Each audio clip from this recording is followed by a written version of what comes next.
to ignore the fact that it was the manipulation of ethno-religious sentiment. I think this is a negative part of what we're experiencing. We want peace and security and stability. There'll be no shooting anymore. We must come together as Nigerians. We are brothers and sisters. Nigeria first before your politics. We're all engaged in trying to keep the country united. For a nation to develop, conflicts must be minimized.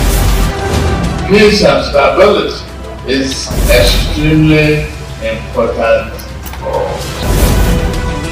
My hope and prayer is that the Nigerian of our dream will be achieved.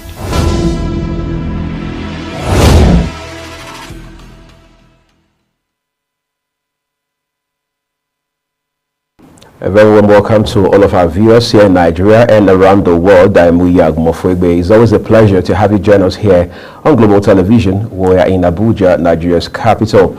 It's a wonderful day. However, it's also a wonderful opportunity to take a look at some of the policies now being rolled out by the Bola Tinubu government. As of today, we understand a couple of actions, very decisive actions, have been taken under the leadership of the president, and all of these actions, we are told, are aimed at fixing Nigeria and bringing that renewed hope to Nigerians wherever they may be. One of the very latest is the declaration of state of emergency on food security. Of course, like we said this morning on a Global Morning, any country that has been able to conquer hunger, at least to a very large extent, has been able to deal with so much of its problems. We understand the president is rolling out this policy to help check the issue of food scarcity and also to guarantee security of food for Nigerians. Some experts have said that this move will help check several things, including help to bolster local production, which is back at home. And then there's also, as they argue, that this will help cut down inflation. But speaking of which, just today, the National Bureau of Statistics, that is the NBS, is now saying that the inflation rate has hit 24.79. That was for the month of June.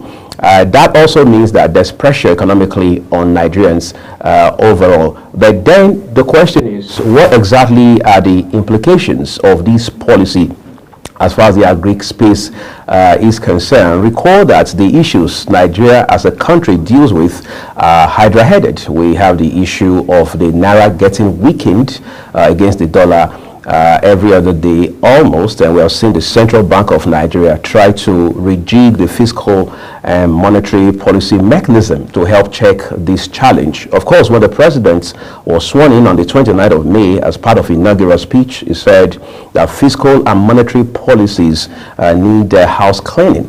And we are sure that's what he's trying to do with all of these moves he's making. However, for the agri space, there's a whole lot of work to be done. There are those now calling on the president to ensure that this policy sees the light of day. And one of the things they are saying is that the president finds the will, all right, and the courage to pursue it to a logical conclusion. I'm joined by someone who is not only a member of the APC, that is the All Progressives Congress, but he has also followed politics and policies in this country long enough to understand how these dynamics ultimately play out. He's Engineer Dauda Mosoro, politician, ICT consultant. Thank you for coming on the program. Thank you, Sari.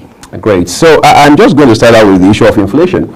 In this day and age, every time inflation is mentioned, it will appear it sends jitters down the spine of members of the public, especially those who have a handle on socio-economic issues. How does this policy, this declaration of state of emergency, help to fight inflation in the grand scheme of things? Well, if you look at the layperson, inflation is very simple. How much does it cost for him to buy last week versus this week? And the trend is that it is always costing more and more and more. So for the layperson, inflation for him is to check that price increases so that he can afford it. And even if he can afford it, so that he can also, for those in the market, can also turn a profit. So for us, the runaway inflation now is something that this policy of emergency declaration will now put on notice the whole entire sector. That something needs to be structured and that the process and procedures need to be well aligned so that these cost fluctuations do not continue.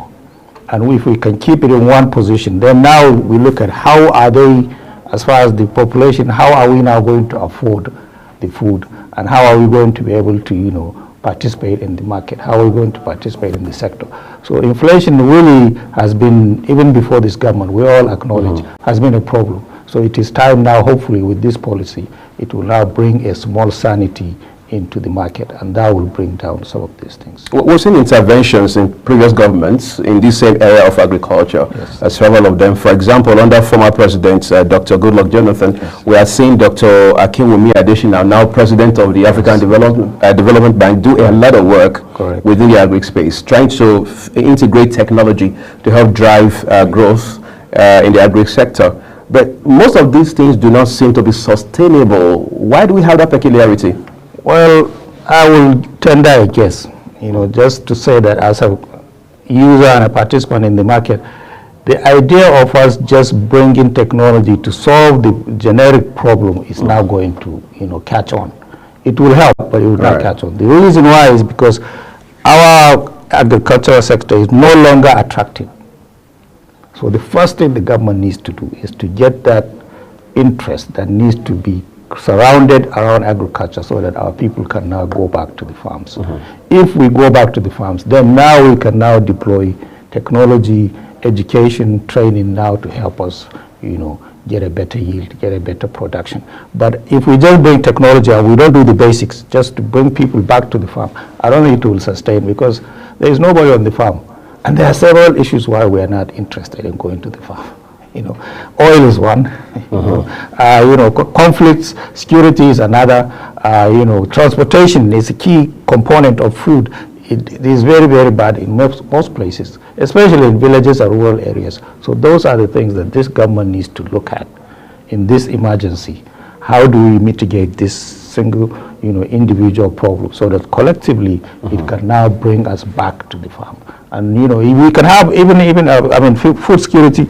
We can have a lot of food on the market, but if I can't afford it, we're still insecure. Right.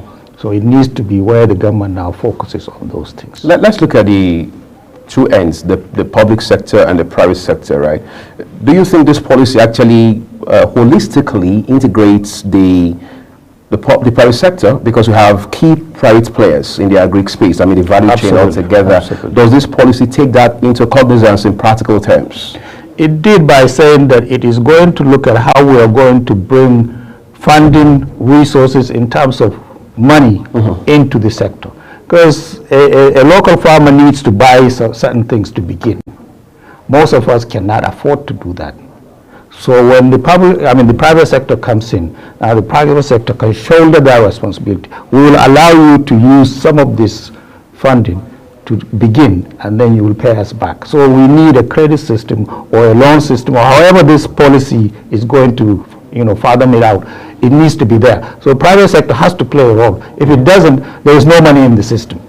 And the government cannot now take money out of the little that we don't have and now give it back to agriculture. It can't. So it needs to engage private sector to fund the policy. And if we do that, I think there is a chance that our farmers will get better at doing it. In 2016, when former President Donald Trump was running for the President of the United States, his mantra was "Make America Great Again." And he was always saying, America first. Of course, that's obvious case of protectionism. Yes. Is that what President Tinubu is trying to pursue ultimately with this one? In a way, without being too, too boastful. Trump was being boastful about it. Whether you like it or not, this is what Nigeria doesn't need to be in that picture. But we need to say, we need to take care of Nigeria first. If we do that, how do we do that? We do that by making sure that the products that we produce around here, if we're not going to be able to use it, we should be able to take it out. We should be able to process it in Nigeria. We should be able to store it and use it over time. We should be, food is not and you eat it today. But our systems of maintaining that processing and storage and whatever is not, it doesn't exist. Most farmers, if they don't eat it within a few months, it will go bad. So government needs to come in and make Nigeria first in that regard. It also needs to come in and say, our products are needed and demanded worldwide. Why are we not sending it out? There is a bottleneck somewhere. He has mentioned that we need to remove all the bottlenecks in terms of exportation, in terms of processing, in terms of storage. So these are some of the things that Nigeria first will help us, because if we care about ourselves and take care of our own needs first, then it will now help us in the long run. You mentioned oil in passing as being one of the problems we're dealing with as a country. Many persons come in from it. Yes. If government is dependent on money that is dug from the hole every week, there is no way we cannot be dependent on oil. But if we remove government from, that dependency, let government source money the way other governments do. You can tax locally, you can tax at the state level, you can tax at the federal level. That is your income. Government should not own an oil well or electric company or a mining company. It's not their business. Let private, sector take care of that. If you want to go and dig oil, allow him to go and dig oil. Let's collect tax from you. If you want to dig gold, you go and dig gold. Let's collect tax from you. Whatever you make, we'll take our own share. And that share goes to all Nigerians. But government should be out of it, because that way, if it is happening in Bayelsa, Bayelsa should collect tax. If it's happening in Yobe, Yobe should collect tax. The federal government is not the only person that should be collecting tax on all resources. And that's a long comment from me, because that's not what Nigerians are looking at. But in the US, that's what they do. Local governments collect taxes on property. States are looking at sales tax, and the federal government is looking at income tax. That's it. And so that allows government to focus on everything else without worrying about that oil money. They have oil in the US, but they don't depend on it. So for us, we need to sort of tweak our own. Maybe there is a in-between somewhere, between owning and also taxing. But we need to find it so that we are not too dependent. And then the agricultural sector now will be growing, because the focus will shift, and then the agriculture will get some focus. And that focus is sorely needed, because without it, nobody's going to go to the farm. If I'm considered home or in a state government headquarters or in a federal ministry and just wait for allocation, there is no way I'm going to go to the farm. We had a guest on our program at about breakfast time today, and he said some things that are very incisive. For example, he mentioned what Florida is doing with citrus, and then what California is doing with livestock.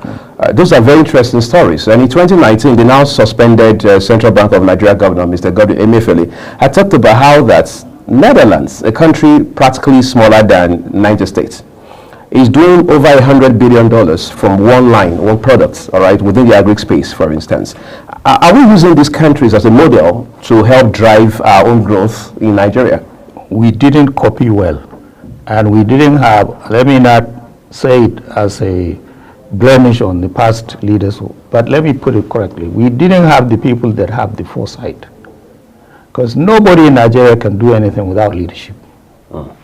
So that leadership needs to, if Tinubu is the one that is going to do it for us, and I think, I'm confident that he might and he will, but if he's the one who is going to do it for us, it's all about ideas. Those ideas that you mentioned in Netherlands, in Florida, they are all very simple ideas that there is a commitment and a determination to keep it and build it and make it work.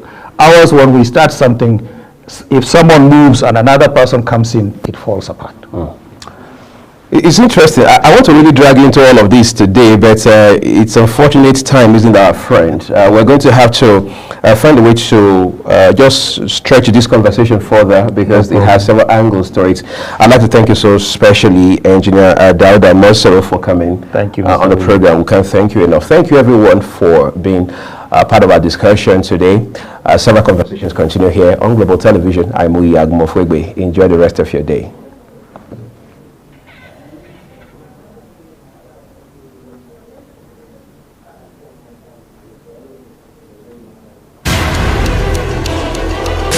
We talk about the Civil War, but we seem to ignore the fact that it was the manipulation of ethno-religious sentiment. I think this is a negative part of what we're experiencing. We want peace and security and stability. There'll be no shooting anymore. We must come together as Nigerians. We are brothers and sisters. Nigeria first before your politics. We're all engaged in trying to keep the country united. For a nation to develop, conflicts must be minimized. Peace and stability is extremely important for us. hope and prayer is that the Nigerian of our dream will be achieved.